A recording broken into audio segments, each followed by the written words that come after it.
So very good evening to everybody.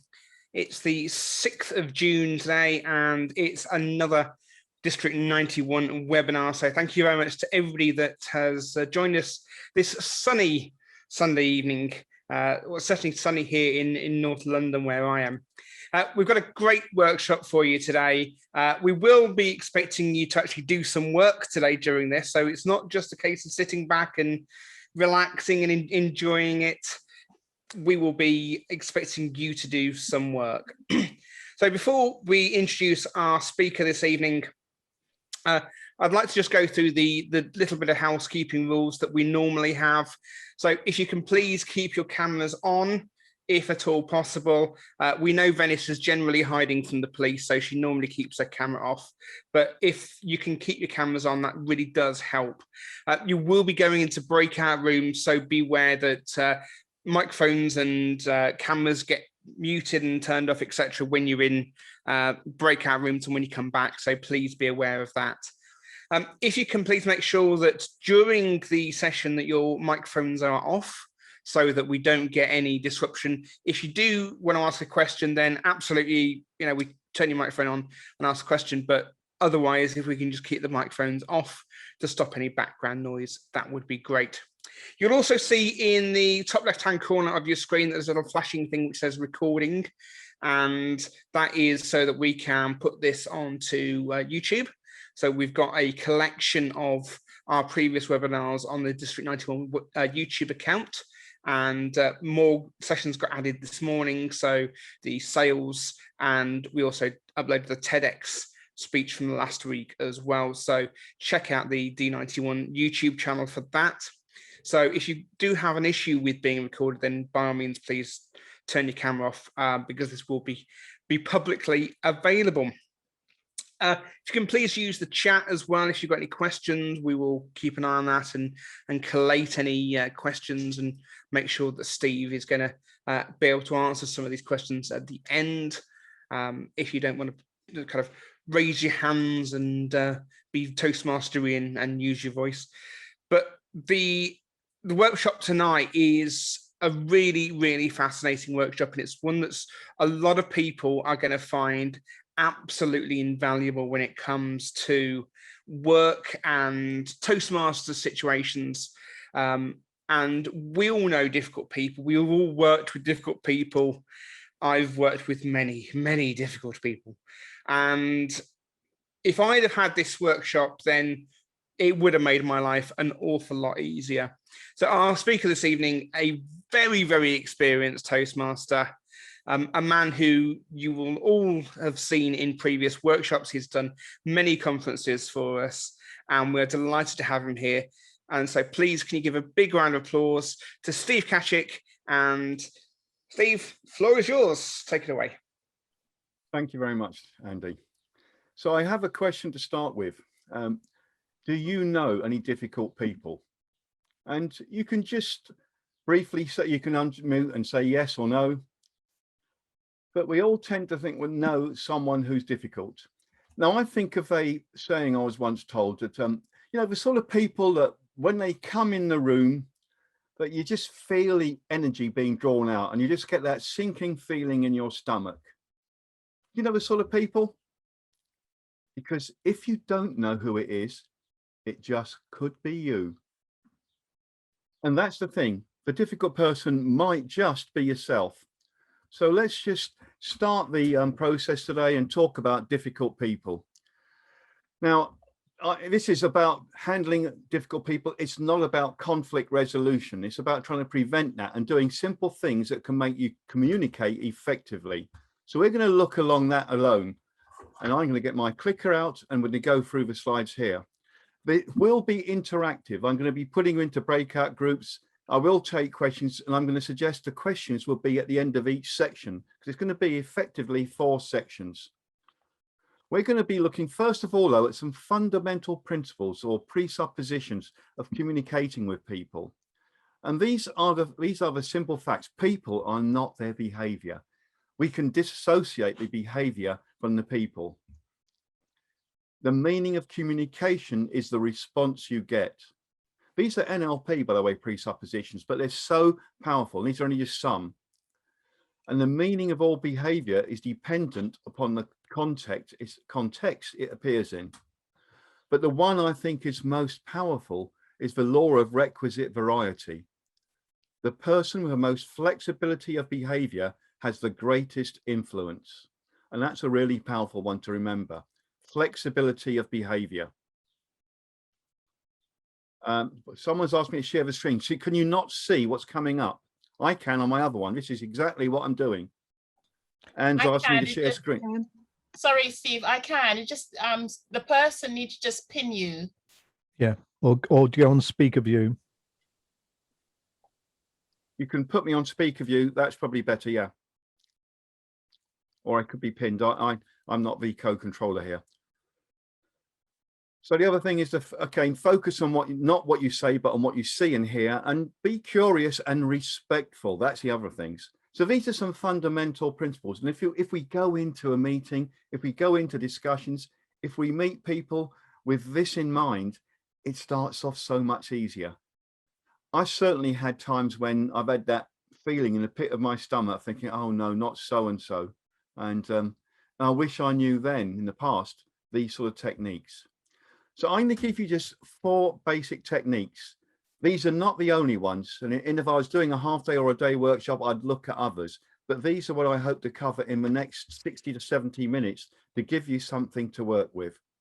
And I'm going to use this simple acronym about READ. Read the behavior. So we're looking at rapport, building rapport. We're going to look at empathy, how to be empathic. And we'll discuss phrases that actually can create and destroy empathy. We're going to look at what it is to be assertive and the difference between the 4 styles of communication. And when I say we, that's going to be primarily you in the breakout rooms. And then we're going to be having discussions. And finally, I'll talk about what it means to be detached. So let's just start off with this, rapport. And I'm quite happy to people to unmute if I ask a question. What do you believe rapport means? You can either type in the chat or put in or speak up.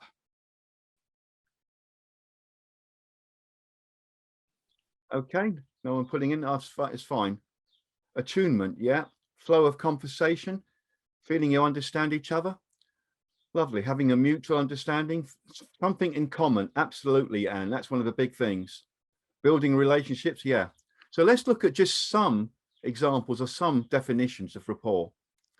It's a relationship, a friendly, harmonious, a connection, being in sync with people. But certainly people like people who are like themselves. And that really is important to I'll just repeat that. People like people who are like themselves. Common interest, common values, common beliefs, common experiences. It's a start, all of that. But values and beliefs make a big thing. So we're going to talk about rapport, and I'm going to ask you in a moment to go into breakout rooms. So Andy, hopefully we got 4 breakout rooms.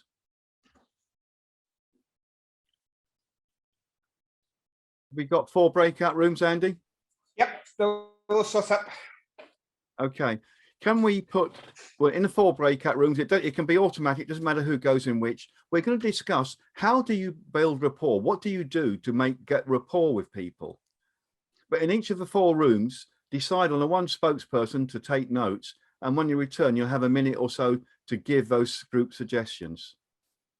So I'm going to ask you to go into breakout rooms now and discuss what you do to get in rapport. And then we'll come back and have a group discussion. And I'm going to give, oh, Andy, sorry, I'm going to give 8 minutes, please. No, can you give 7 for this one? And give a timer to return back at 30 seconds. So 7 minutes with 30-second cutout. Yep. All done. Okay. You ready? Yeah.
Steve, you're on mute.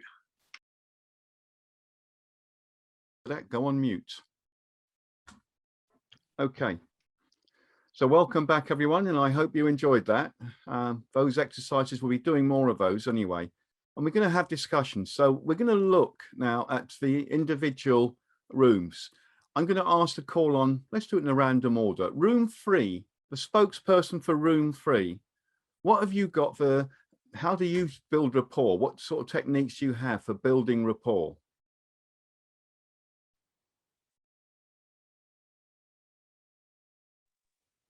I don't actually know the numbers So of the rooms, to be honest. Sorry, room 3 was Helen, Jose, Matt, Olga, Ruth. Oh, it's me then. Sorry.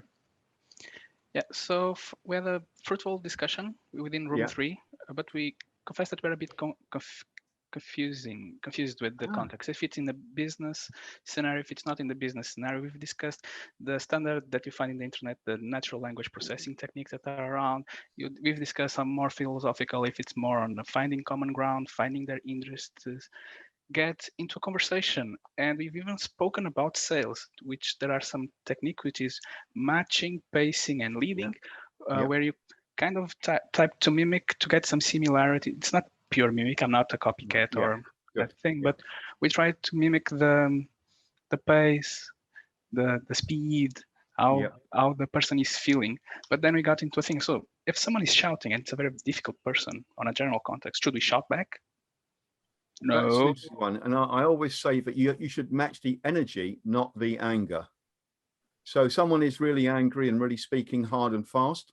You need to be suddenly sitting up and acknowledging a little bit harder, a little bit faster. So you're acknowledging now more by saying, okay, yes, as opposed to saying, okay, yes. And not certainly shouting back like that. So you're just making it I call it sitting up, being professional and demonstrating respect. But that does mean raising your energy a bit so you can effectively, if they're up there, you're here and you're trying to pace and lead them down. Ditto, if they're really low energy, then you need to drop yours a little bit and sort of pace and lead them up. Does that answer that question? Because certainly that's a very important thing with rapport. You don't need to be dead calm if they're really angry. You need to be calm, but not speak too calmly. It's the same thing if you're at home and your other half is really fuming and you're just laid back. It winds them up more. So demonstrate respect by taking a note, sitting up, speaking that little bit more energy. Okay, that's great. So what about room 2? Let me move over a bit. So room 2 was Andy, Annalise, John Akers. I'll stop you there, Andy. I think that's our room. So we initially started, and Annalise was great because she wanted us to get a spokesperson straight away, which we did, and that's me. So we just went through. So each person volunteered some things. So I'll just whip through them. One was we want to smile. So that's a happy place. Being a good listener, using our body language and being expressive and using body language to communicate, being curious about the other person. And that curiosity can help establish the common ground.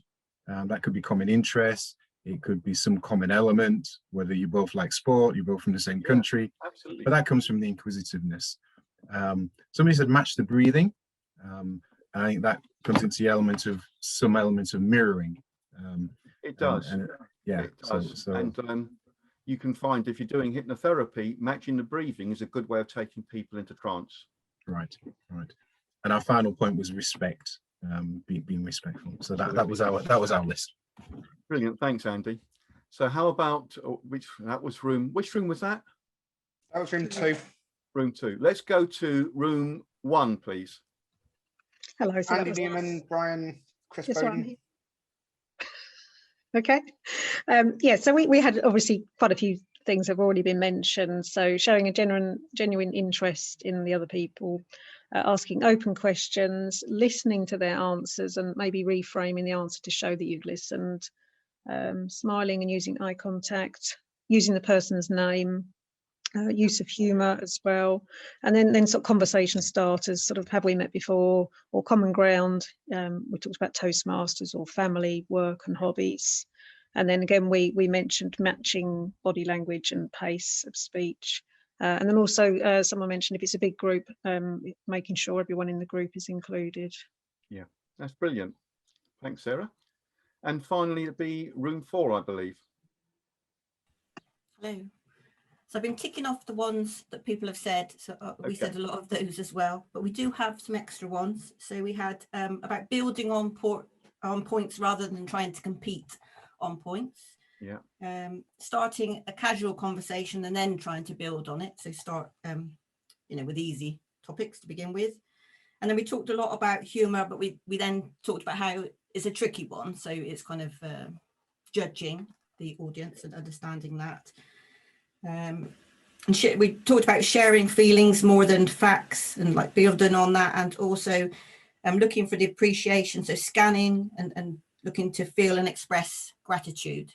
Yeah, I think that, and all the others were what people have already said, really. okay, brilliant.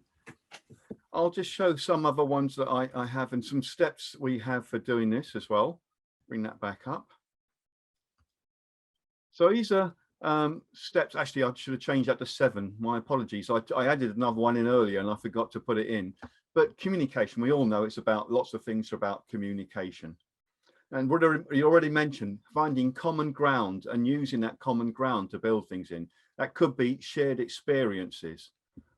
The match and mirror mannerism, speech, appropriate body language, gestures. And that doesn't mean, as was pointed, it's not mimicking. If someone's relaxed and sat back, then that's fine. You can sit back. You don't have to do everything they've done. Just match the general part of it. I think some people have taken that too seriously, thinking because someone sort of folded their arms, you've got to do the same. But just appropriate match and mirror. But as I mentioned, the energy and the pace is something to match. Energy and the pace of the voice is what a quick way, as is breathing, definitely does. But ultimately, showing respect. So these are some steps, just some steps for managing rapport. And I think you've all covered them. And rapport is the first step, because without rapport, nothing happens. You know, you will have challenges. So having rapport can break the ice. And when you've got rapport, you know, you can get away with an awful lot. I don't know if you've ever found that, how much you can get away with. Okay, I'm going to move on to empathy because we're going on to the second bit. But before then, do we have any questions? And I can look in the chat as well. Just for you to move over a little bit, Steve, you're right halfway between yeah, the I forgot. I moved to the other bit. Yeah. Sorry. Yes, Brian. Yeah, the only question I've got is if you've got a big room of people, different, and they're all different, you've got some angry people and some people that are really happy, and how would you deal with that? Well, you can only deal with people as individuals. When you're speaking to a whole group, you do need to try to build rapport and engage the whole group. But you can't force someone to go in rapport, but you can take steps to create rapport. If someone's going to be resistant, they're going to be resistant. All you can do is set the scene to make it work. In a room full of people, you're not individually doing one-to-one talks with everybody at the same time, unless you're speaking from stage. So just focus on the people you are dealing with, and when you meet the next people, you focus on them. Okay, let's take a look on empathy then. So does anyone want to guess what, or not guess, but anyone know what the meaning of empathy is? And I'm looking in the chat as well as listening. Compassion.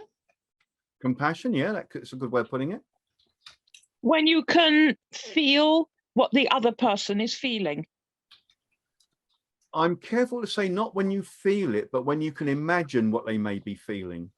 Okay, yeah. And you can put yourself in their shoes. Yeah, when you imagine what it's like, I always say that imagining how you might feel if you were in that situation. It's not being there, it's not being absolutely clear. And that's a difference, really. So I put it like this. It's the ability to sense other people's emotions, not to know it. And and imagining what it'd be like if you were in that situation and putting yourself walking in their shoes. So yes, Andy says emotional intelligence, and this is it to a large extent. Absolutely. Walk in their shoes. Compassion from Venice. Yeah. These are some of the things about it. And it's very easy. A lot of people mistake empathy. And we're going to come to that in a moment. We're going to go to other breakout rooms again. But I want you to think about what you do to get empathy. So we're going to go into 4 groups. Rooms 1 and 2. I want you to think about what you can do, words, phrases, behaviors, attitudes, anything that might help create empathy with the other person. We've already talked about how we want to build rapport. So rooms 1 and 2, please make a note of the rooms you go in. Rooms 3 and 4, I want you to think about phrases, red rags, triggers that actually set people off. Like we all have our own hot buttons. Now, what are your hot buttons? So think about those sort of things, hot buttons, words, behaviors, attitudes, things that actually can escalate or cause a disconnect. And the same principle, one spokesperson in each room, and when you return, you'll have 1 minute to give suggestions. I think for this one, Andy, we'll give it 8 minutes with 30 seconds. So we can go to the breakout rooms. Ready to go? Yep.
So is everyone back now?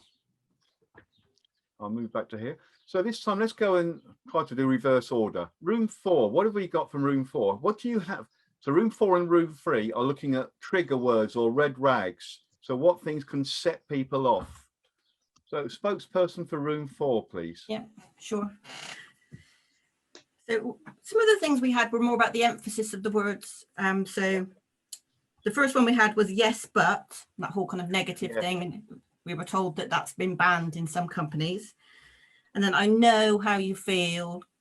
That really annoys people. And you may think that. Lovely. And then there were some people being really blatant, I don't care, or just saying whatever. The aggressive version of why. Absolutely. And then when people try to park things, when they sort of say, well, let's get back to that later, or let's park that, when you know it's never going to happen. Or when people are saying, I want, or you should. Overuse of the word I, when it's more of a group project and you should be talking more in the we context. When you've got lots of extroverts in a room and they're not given the opportunity for the introverts to have a say, so trying to make sure that there's an inclusive thing. Someone saying, well, I'm talking now, that really annoyed people. Okay. People saying things like we must, someone jumping in and interrupting over the top of you. let's move on to another room now. Sorry. Give other people a chance. Thanks, Tracy. You gave a lot of the ones that I would use, so thank you. Anyway. Carrying on with the red rags or triggers, room 3. Okay, that's me. Right, room. Yeah, it was very hard in my room to get many people to sort of say anything at all. I don't know why, and it was only about 2 or 3 of us saying anything. Let's see who's speaking. I'm still pinned. Sorry. I'm sorry. I just want to find out who's speaking. It's not showing you. So Andy, can you just remove the pin for me so speaker view can come on? Simon Cooper. It's me. I'm the spokesman for this. Oh, right. I couldn't see. You didn't come on, you see. It left it on me. So Simon, carry on. Sorry. Anyway, basically, there was one chap called in my group called Rob. Where are you, Rob? Yes, I'm here. That was full of ideas of waving there. He said, basically, the table topic situation, putting people on the spot is not, would you agree, is not good for empathy, is it? Oh, I don't agree with that, but that's just a view. I don't agree with that. I think that's a totally different topic, totally different subject even. We could join Toastmasters to learn to speak and to learn to speak off the cuff. So I don't see how that breaks empathy. But that's fine, it's a view. What do you think? Rob, what's your view on that one? What I did, I hijacked the Zoom meeting by talking. And it's better to ask questions. And that is what a lot of people forget. If you ask questions, you show empathy and you trigger the thinking in the mind. And that's the best thing you can do, because speaking is about the thought process of the other. And you can destroy that by only making statements like I'm doing now. I give you a lot of wisdom, but that is not showing empathy. Okay. And that you see at university, for instance.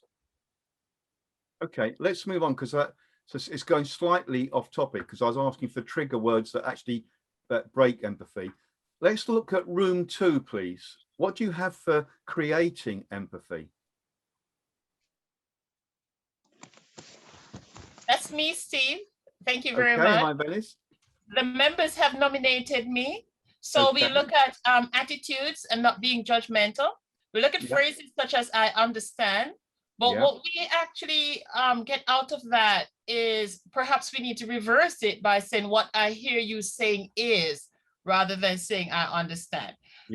Some people say that I've been in a similar situation, which is sort of shared experience. We learned to move from A to B. What do you need? What can I do to help? I would like to hear more, give an opportunity for them to open up. And this one particular thing is getting a sense of the person's value, so that and establishing that, so that as we converse, we're not saying something that that conflicts with who they are and who they are being. That would actually show empathy. And as that develops, then we can sort of do more. So that's the basic ethos of what we've been saying. Some lovely ones there. And again, I use a lot of those, so thank you. So, okay, room 1 finally. Me, thank you. We had a number of phrases. With no empathy for me, because they're all really long. But there we are. It sounds like this is really important to you. Yeah. I'm sorry that you feel that way. What can I do to help you? That must have been a difficult moment for you. Lovely. I can see why you're upset. If I were in your situation, I'd be angry too. We had, how are you feeling? We're all there to help you, or help each other, rather. It sounds like, it seems that, tell me. We're not here to judge anybody. And what happened? And I think that's our input. You picked up some great ones. All of you, between you all, you've picked up some really great answers on that. Let me just go back to the slides again, and I'll just get to the video, do that back onto the okay. So what we're looking at is these. When it comes up, I know why it's not. Okay, so you've covered a lot of these, and this is the point. The thing is, this is language that we tend to use without thinking. And think, the I understand, absolutely. We never understand someone else's emotion. We understand how to fix the brakes on the car. We understand how to do something technical. We don't understand how emotions, what somebody's going through, even if we've been through something very similar. So understand, as you point out, definitely is a no. It's a big trigger. But, or yes, but, and however is just a gentleman's but. So just bear in mind about that one. And that we pointed out, I forget who said why. Why from a curious point of view is great. But why is why bad? Normally, why can, if I ask why can why be a trigger or something that's not so good, can anyone give me the reason? Sometimes why people just don't know why. It tends to put people on the defensive. Yeah, it can sound accusing. Why did you do that? Why did you say that, Tom? Sounds accusing. Whereas, I'm curious. Why was that then? Just putting that curious tone into it is okay. Starting anything with can't or no immediately puts a mental block. People think, oh, in fact, years ago, a friend of mine, when he had very young children, when I was working with this guy, and he told me about the yes-no syndrome for children. He said, if a son came over or your child came over and they asked for something, you said yes, they wouldn't listen to the reason because they're so happy. If you said no, they wouldn't listen to the reason because they were so upset. And so it is with all of us. If we hear the word no or can't, immediately we got a block. Same with regretfully, unfortunately. That's the same thing. We know it's coming up with a negative straight after. And things like obviously, well, that's patronizing, isn't it, really? Well, obviously, everyone knows that. And we've covered things like the you shoulds, you must, you have to do, etc. These are very negative frames. We have to find a way of putting it in a positive frame. But of course, if you'll just calm down or just listen. Remember, if someone's really irate, you don't need to be dead calm. To build rapport, we need to suddenly sit up, speak a little bit more professionally and show respect, acknowledging them at a higher energy, not just calm down. Nobody likes being patronized and the people like to be listened to. So, and you've covered a lot of really brilliant phrases. In fact, I must make a note of them and I'll get them on later when I listen to the recording because I like using these. I do a lot of this with the Department of Works and Pensions, and they're talking to people who are desperate for funds and claims. So they have to be careful.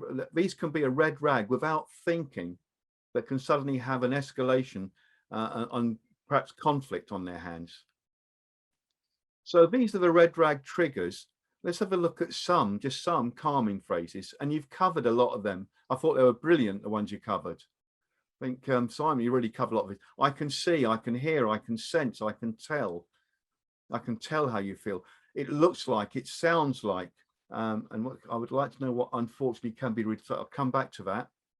I can see, I can hear, I can't imagine. The good ones actually is I can only imagine how much of a problem this is for you, or I can't imagine just how much of a challenge it is for you. I appreciate. Now, reference Catalin, with the unfortunately, I would just avoid using that word at all. You don't need to replace it with anything. Don't have to say, well, unfortunately, I can't do this. Just say, well, what I can do is this. Just talk about what you can do, not what you can't do. As far as possible, keep to that. Great, that's Mark. As I say, the challenge is when you start with what you can't do, people immediately get a block. And there's no point, and it can start to cause an escalation. That might calm down after about 20 seconds or 30, but you've got to work. Whereas if you don't say anything negative in the first place, you've bypassed that. Okay, let's have a look at the next bit. Have we got any questions on empathy? I've just put one up there, Steve, and it's that the point that we came up with, which is, I've been in a similar situation. So on the one hand, it seems it may be a good thing to to say in terms of being empathetic, but on the other hand, it may well be, you know, you can't imagine, you've never been in my situation, right? So it's, yeah, I'd just like to know your view on that, really. Well, like, if you're talking to someone and they've got an issue or a problem, or trying to deal with issues, they're not interested in what you've been in. It's going back to the I language as opposed to the you language. You know, well, what I done, what I did, I don't care what, you know, I'd say to them, I don't care what you did. What can you do for me? So saying that I've been in a similar situation, you can do that at some point, but it's not so relevant. Just because someone, for instance, I don't know, I've been bereaved a long time ago. Does that mean I should refer to that when someone's going through a bereavement, when they've got an issue and they're dealing with their problems? No, because I don't understand what they've got, what they're going through. I only knew what I went through. Emotions are different. I would be inclined just to talk about what you can do, and the appreciate, the respect, the can't imagine, can only imagine, can see, hear, sense. These are things I can tell that you're going through a hard time. You know, I can tell that this is a real issue for you, and this is something you're passionate about. It doesn't have to be a bad time. It could be a point of view. You know, it looks like this is really important to you. Let's see how we can move forward together. Sure. These are the sort of phrases we're trying to do. We're trying to get a joint effort to go forward. As I said, this isn't about conflict resolution. This is about diffusing situations and actually dealing with people and handling situations so it goes through calmly. Just like a more general question, if I may. It's related to the fact that, of course, that's, you know, a lot of what you're covering is the verbal side of it, and that's not going to change if you're on a Zoom call or if you're on a phone, on a phone line. But in terms of, you know, what we've talked about, rapport, we've talked about empathy, moving from being face to face, standing or sitting next to the person, versus being online or in that. Could you, give us some understanding regarding that change, or if there is a change? There is. It's just like, it's about rapport first. That bit comes in, come what may. The things that can destroy empathy, apart from that, attitudes, you know, looking away, not listening to them and demonstrating that through your body language, being judgmental or patronizing. Now, a lot of what we're talking about will be the phrases or words, but it's also those attitudes and behaviors, and that comes across in body language.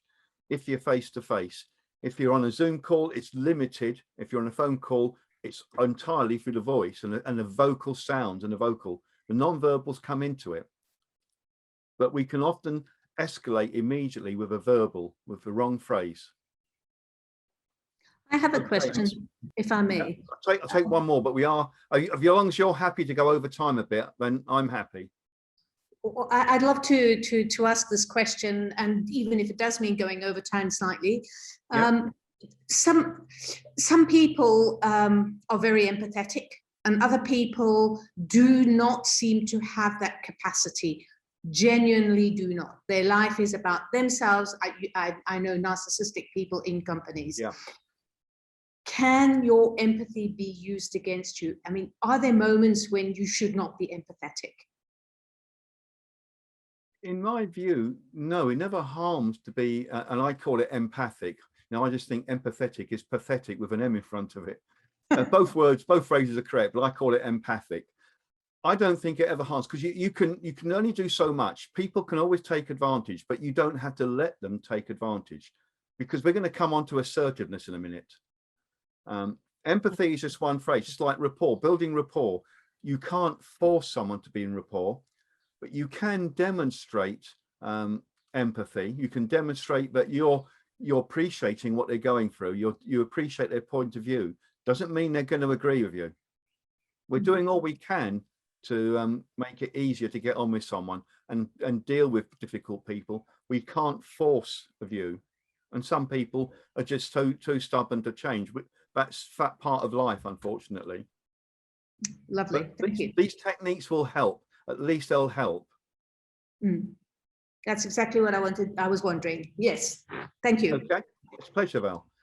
We're going to look onto the next phase now, which is assertiveness. So let me go on to the appropriate slide. And assertiveness, and I'll bring this up. Assertiveness is it's being open. It's a way that you're being clear and direct, and you respect your own view and others. You believe in a win-win situation. And the 3 C's of assertiveness is being confident in yourself, being clear in your message, but above all, being controlled. You have to control yourself. So this is what I consider the 4 communication styles, and you've probably come across these. The being assertive, aggressive, passive, and passive aggressive. And a lot of people have different views on what these mean. So again, we're going to go into breakout rooms again, same principles, but this time I'm going to change it a little bit. I'm going to ask room 1 to talk about what they think it is. What do they think behaviors, characteristics, what does it look like, sound like? What are the practicalities of being assertive for room 1? The same things, what's it like for being aggressive in room 2? In room 3, what does it mean by being passive? That's everything by me. I'm talking about behaviors, characteristics, words, phrases, body language, all of these. And finally, room 4, what does it look like to be passive aggressive? And the clue is in the 2 words. So we're going to go to breakout rooms, 8 minutes, please. And we'll come back and we'll quickly go through that.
Okay, well, you'll be relieved to know that that's the last breakout session. So it's now just going to be discussing these and a few other things and wrapping up that way. So this time I'm going to start from room 1. I'll go in a conventional order. Room 1. So what do you believe it is to be assertive? The behaviors, the characteristics, the phrases, whatever, all the parts about being assertive. Who's a spokesperson for room 1?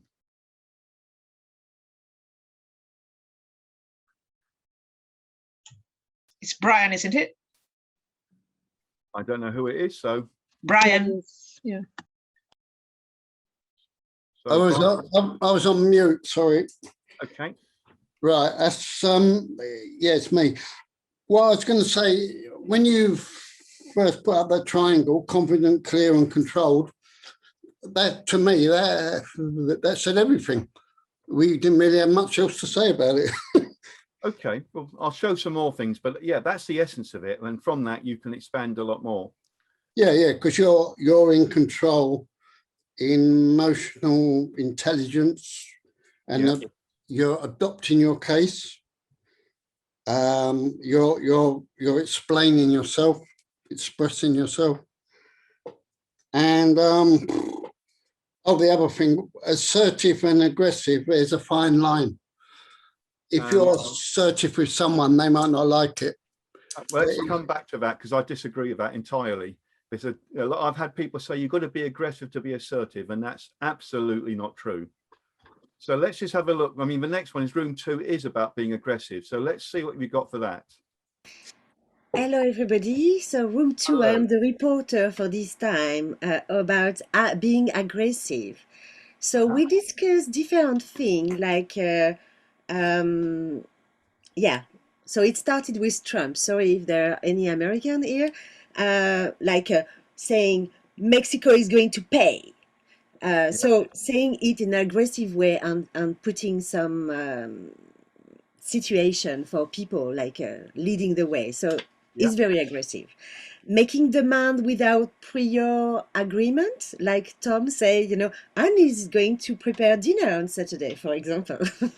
So it was a fun situation. Yeah, it can be perceived as aggressive. Threatening body language, like the fist, for example, or anything that is, or putting your body on the front can be very aggressive from the knees. Making people fear of in aggressive way. Yeah, is it that? Sharon, what did you say? I didn't write it properly, but it's about bullying. Yeah. So yeah. Andy says something about shouting, screaming, being too loud. It's a bit different, but it can be perceived as aggressive as well. Interrupting people in a rude way, from Kathleen. Laughing at people from Sharon. Pointing the finger, like either at that or that, from Venice. Or I would add saying, you are that, you are this, and you can be very aggressive, I think, as well. And from that, I was mentioning the Nonviolent Communication book from Marshall Rosenberg, which is fantastic, clearly, as an inspiration.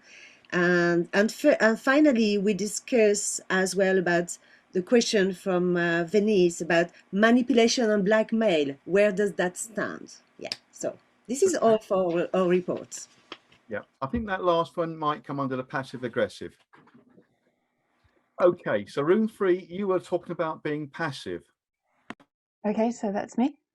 Okay. Yeah, so in terms of being passive, we said being quiet or kind of gentle, agreeing with everybody, maybe just nodding, whether you think that or not, disliking confrontation, not expressing yourself.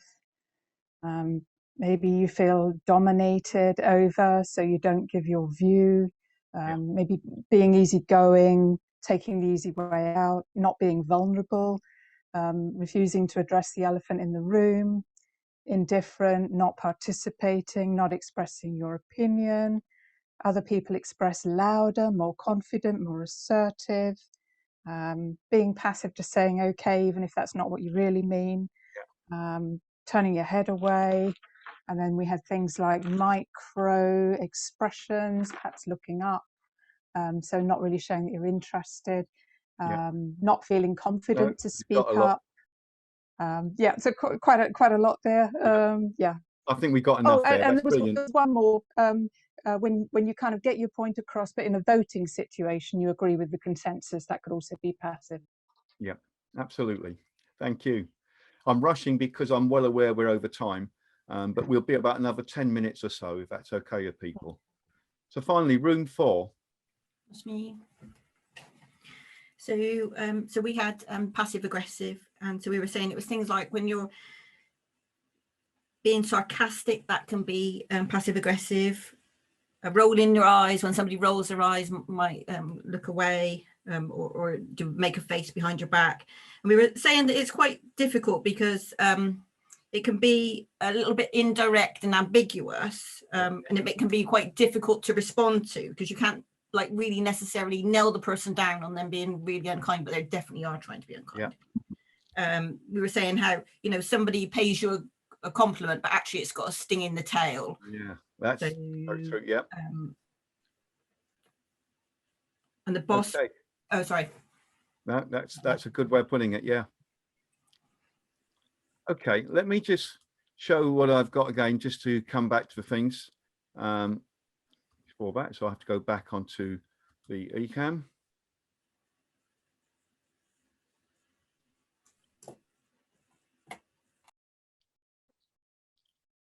And let's take a look at just some of these things here.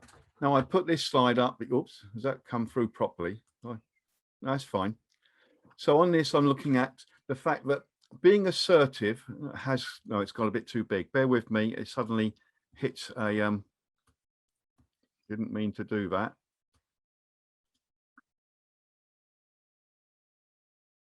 That should do it, I think. So the assertiveness, we got what I call the line of emotion, and this comes into emotional intelligence. That line, anything above the line of emotion is being in an assertive state. So you, as an assertive person will tend to respond. They'll look at facts, logic, reasoning. They'll be committed, but not attached to what's going on. So they're not emotionally attached. They're controlled. Remember that clear and controlled communication, clear and controlled. They are controlled above that line of emotion, and they're not getting drawn into the stories. Whereas the aggressive person, everyone below that line is in some form of emotion of one type or another. The aggressor is demonstrating emotion. They're trying to force their way. The passive person is holding in. So they're demonstrating some form of emotion. And the passive aggressive is demonstrating their aggression in a passive underhand manner. So they're looking at emotion. They react as opposed to respond. And that's a big difference. They're irrational, illogical. Now, if you were to think of someone who's, let's put it another way, assertive person thinks win-win. I win, you win. We do this together. But other things I like to, the assertive person is confident, certain, pull yourself to, they willing to listen, open to suggestions, and they are open to being wrong and being put right. They include everybody, they're inclusive because they trust their own strength. They believe in themselves. The aggressor, loud, determined to win, overbearing, it could be red face, clenched fist, as we said. They tend to be, I win, you lose, you know, my way or the highway. Now, I'm talking extremes, obviously. The passive person tends to be submissive and weak. And the main thing, as is pointed out, they don't want confrontation. They avoid confrontation. They don't want the limelight. They stay in the background.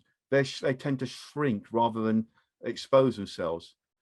And it's not that they're not able to do the things. They may be extremely introvert, but they just don't like being in the limelight and don't like in confrontation, which that introverts, it doesn't mean that introverts don't like confrontation. So I was wrong in giving that example. The passive aggressive attitude is underhand. Oh, the passive person, by the way, they tend to be that, oh, I'll lose and you can win. You know, just get it over with, you can win. So that can be their attitude. The passive aggressive is I lose, and if I lose, you'll lose. They're underhand, manipulative, sarcastic, backstabbing. They'll agree with things in a room, but when they get out of the room, they'll sort of undermine you in front of other colleagues, that type of thing. Much easier to deal with an aggressor than a passive aggressor. Now, I'm just as a couple of examples, can you think of anyone who would be in the assertive mode, totally reasoning, logic, not showing emotion, characters, fictional characters? Someone like perhaps Sherlock, Spock. They're happy to take orders, you know, or Spock is. It's more about the common good, but he's rational, logical. What about an extreme aggressor, the extreme? Now, I'm careful, I'm aware that this is being recorded, so I've got to be careful what I say. Yeah, that's what I was thinking. I mean, could you imagine Trump being anything other than really aggressive? The passive is harder to think of necessarily, unless if you can think of people. They just tend to want to, they're intelligent, they give a lot, they can actually be the go-to person for getting work done. They don't often say no, but they actually can be very, sorry? Mr. Bean, what category would you put him in? That's an interesting one. I don't know quite which he would fit in. It's an interesting thought. I mean, I tend to think of someone as passive as Gordon Brown, when he was Prime Minister, he didn't really stand out. He probably wasn't passive, but he's seen that way. I think Mr. Bean probably is a passive aggressive. What about that Dominic Cummings? I don't really know enough about him to place him. I also think Michael Crawford, when he used to play Some Others Do Have Them, he could have been in a passive aggressive, but in many ways he was oblivious to it all in that. So, but these are just some examples. I think I gave them. There are advantages to being passive in that they don't need to take the limelight. They can avoid confrontation, but there's lots of disadvantages. Being aggressive is they satisfy their ego and they get their way once or twice or three times, but eventually people leave them, or if they're the manager, they leave the job. People shun them out. The passive aggressive, again, avoid confrontation but satisfy their ego, manipulative, but then people stop liking them, stop wanting to work with them. These are the people, when they walk in the room, you want to walk out. This is what I said at the beginning. If you don't know who it is, it could be you. But there are no disadvantages to being a bit assertive. There are absolutely none. And I've scribbled down some of these. The advantages are it's win-win. Everybody wins. Both parties' views or all party views are heard. You're trusted. You believe in yourself. You display and build confidence in others. You're seen as a leader, and you focus on the issues, not the possibilities. Any questions on that? Because we're coming to a close. Any thoughts on that, on these 4 styles and how we can differentiate them? It's quite interesting, Steve, how you actually have those balanced out. Is there a possibility that we could be having that as an individual, we could be a part of all these 4 categories? I think that we would go through all 4 at different times, but we will have a predominant one in different situations. You may well find at times you're passive, but your general demeanor, perhaps at work, could be quite different.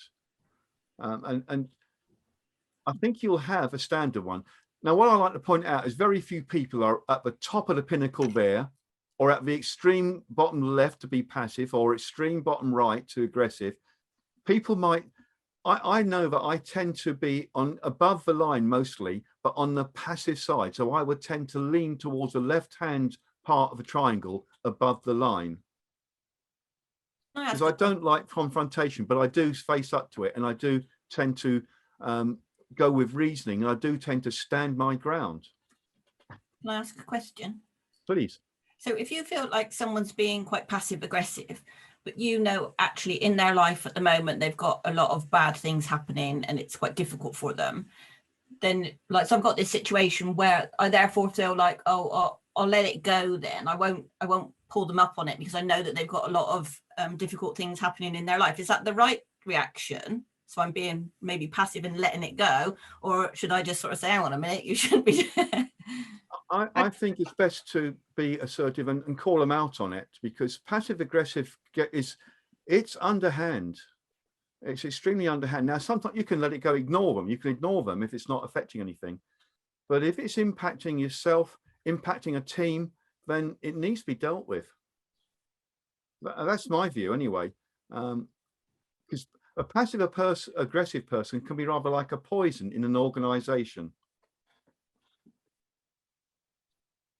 So I just got a few things to mention for wrap up, actually. Let's go back onto this. Actually, Steve, can I just raise another thing? It's being mentioned in different contexts and in different sections of the session. And it relates to empathy and aggression and being assertive. Yeah. One of the examples is if people have a sad story, like Tracy was talking about earlier, but it's used as a kind of a tool to control a social situation or maybe even a work situation, or they repeat that story. I mean, you mentioned the example of bereavement. I know somebody who does that with their bereavement story. Someone who's done it with their car crash. I mean, nobody died, it was sad and all of that. But the number of times I've heard that story, but because it's a little bit frightening and the person's obviously bothered. Someone else I know across here was burgled, but every time I meet her, she tells me about it. It was in a previous house. One lady, I said to her, you know, she told me how upset she was. And I said, you should probably, I didn't say she should. I suggested, whatever the right phrase was, about counseling, because she actually does believe in all of that.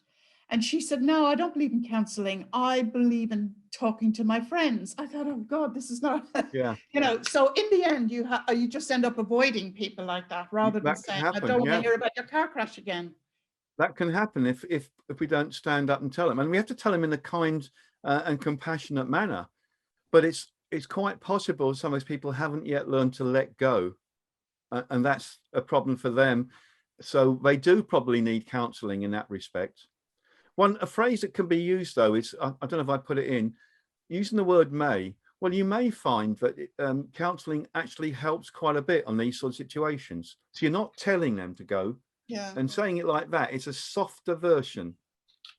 But it sounds like that person hasn't let go, or those people haven't let go, and they're holding on to emotional challenges. I think you're right.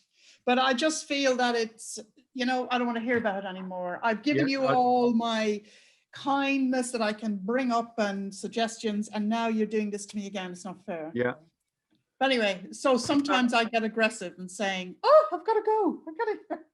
Anyway, well, sorry, when you've got rapport, you can say things in a way that don't sound so bad. So you can say something like, well, we've heard that before, you know. I mean, I think you told us that a few times in another joking manner.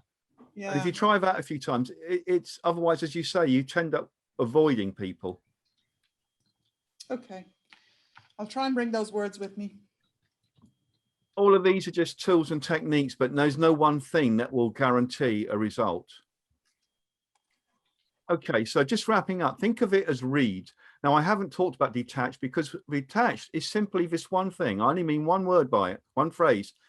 Being detached is being like assertive. It's being committed to an outcome, but not emotionally attached to it.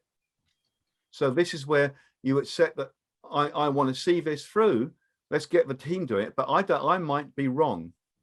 You're committed to seeing a result. I got this a long time ago through a first personal development course I did. When you're emotionally attached, you lose control of the debate or the argument or discussion. So it's being not attached. Detached is probably the wrong word, but it fits with read. It's being not attached to emotionally to an outcome. And that is the 4 steps I'm talking about. If I was doing a half day or more, I'd add other things. I'd look at listening and questioning. I'd look at transactional analysis. But these are effectively the 3+1 simple things that can help diffuse most situations, not necessarily everything, and perhaps calm situations and actually start finding you can talk with people you didn't think you could. Right, I'm just going to move on. Any final questions before I wrap up?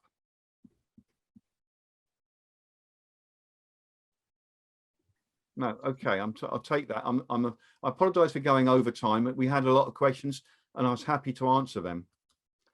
Thank you very much, Steve. These are great tools that you've provided to us. I'm actually thinking a lot about it. Where can I go to get further information on this if I need to read that? I mean, online, if you look up things about rapport, I'm not doing conflict resolution. You know, that's not my speciality. Mine is around communications and around speaking skills and around the customer experience, but that's dealing with people.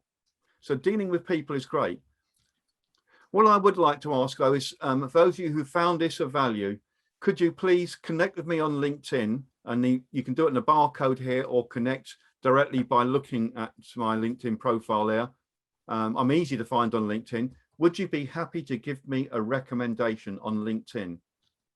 That would certainly help me to get fresh recommendations. Anything specifically you got from today would really help. So I've done these once or twice and not had any. So I'd really appreciate if I could get, a good 20 or so recommendations if you found it of value. I am on LinkedIn. I'm there, quite easy to find, but you can click now if you look at the code there, or just look at linkedin.com in Steve Catchick. So I hope you found this of interest, but what I would like to end with is to remember that you need to read the situation. There's no such thing as someone's a bad person. You don't judge a person by their behavior. They are not their behavior. And remember, the person with the greatest flexibility has the most influence on others, the law of requisite of variety. And people are not their behavior. If you remember that, then hopefully you will diffuse situations and you will be able to handle difficult people and those awkward situations. Thank you. Steve, thank you very much indeed. Can we just have a round of applause, please, for Steve? I think that was fantastic. So our penultimate webinar of the year is next week. It's a guy that you may not have heard of, a guy called Brian Skelton. I've not heard of this guy either. I don't know who he is. For those of you who were at the D91 conference, you'd have seen Brian.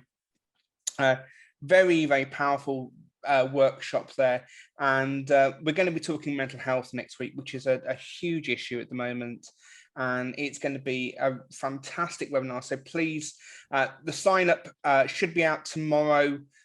We'll circulate that, make sure we get as many people coming in as possible, because that is going to be a really, really important webinar. So all it remains for me to do is to once again thank Steve for a fantastic workshop this evening. Whatever you're doing, have yourselves a fantastic week. Please stay safe. Please stay away from infected zombies and other ill people. And we look forward to seeing as many of you here next week as possible. So have a fantastic week, and I'll see you soon. Bye-bye. Could I just add that if you're not on LinkedIn, if any of you want to give a recommendation or a testimonial, please just do so on an email, because again, my email is there as well. Yep. I certainly appreciate that. Thank you. Fantastic. Lovely. Thanks, everybody. Have a great night, and thanks, Steve. Thank you. Thank you.